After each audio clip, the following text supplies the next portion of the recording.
नमस्कार दर्शकों, मुझे उम्मीद है कि आप हमारी इलेक्शन सीरीज फॉलो कर रहे हैं, जहां हम पहले से ही हमारे चुनाव कानूनों और भ्रष्ट प्रथाओं के इंट्रोडक्शन से निपट चुके हैं, जैसे कि धर्म या भाषा के नाम पर वोट मांगना, मतदाताओं को रिश्वत देना, बूथ कैप्चरिंग आदि।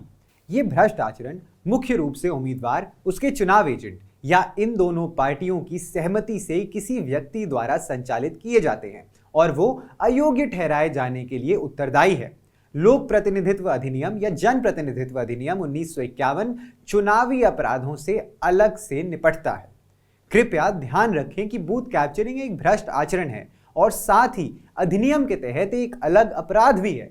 यदि आपकी रुचि हो तो इस अधिनियम की प्रति विस्तृत पढ़ने के लिए इंटरनेट पर निःशुल्क उपलब्ध है।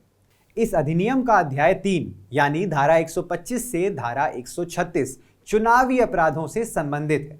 इनमें चुनाव के संबंध में नागरिकों के वर्गों के बीच शत्रुता पैदा करना, गलत हलफनामा दाखिल करना, मतदान से 48 घंटे पहले सार्वजनिक बैठक आयोजित करना, एग्जिट पोल पर प्रतिबंध लगाना, चुनावी बैठकों में गड़बड़ी करना, मतदान की गोपनीयता भंग करना, मतपत्र हटाना, शराब आदि बांटना भी शामिल हैं।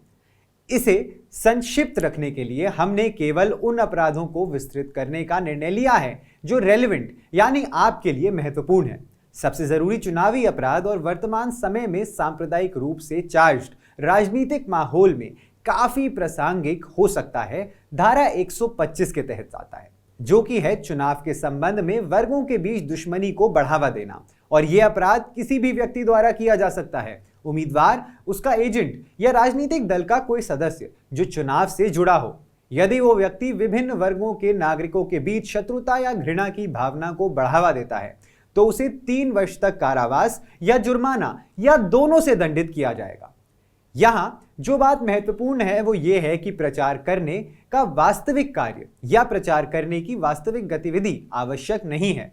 यहां तक कि नागरिकों के विभिन्न वर्गों के बीच शत्रुता की भावना को बढ़ावा देने का प्रयास भी पर्याप्त है। धारा यह भी कहती है कि आप धर्म का उपयोग नहीं कर सकते। इस शत्रुता को पैदा करने के लिए नस्ल, जाति, समुदाय या भाषा का इस्तेमाल भी नहीं कर सकते। मान लीजिए कि मैं एक राजनीतिक भाषण दे रहा हूं और अपने भाषण में मैं एक समुदाय का नाम ले रहा हूं।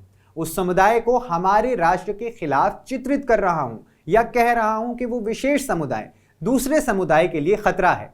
और जो कोई भी इस भाषण को सुन रहा है, अगर उसके मन में उस समुदाय के सदस्यों के प्रति एक प्रकार की नफरत की भावना आती है तो मेरा भाषण धर्म के आधार पर शत्रुता और नफरत को बढ़ावा देने या बढ़ावा देने का प्रयास है और मैं अपराध कर रहा हूं।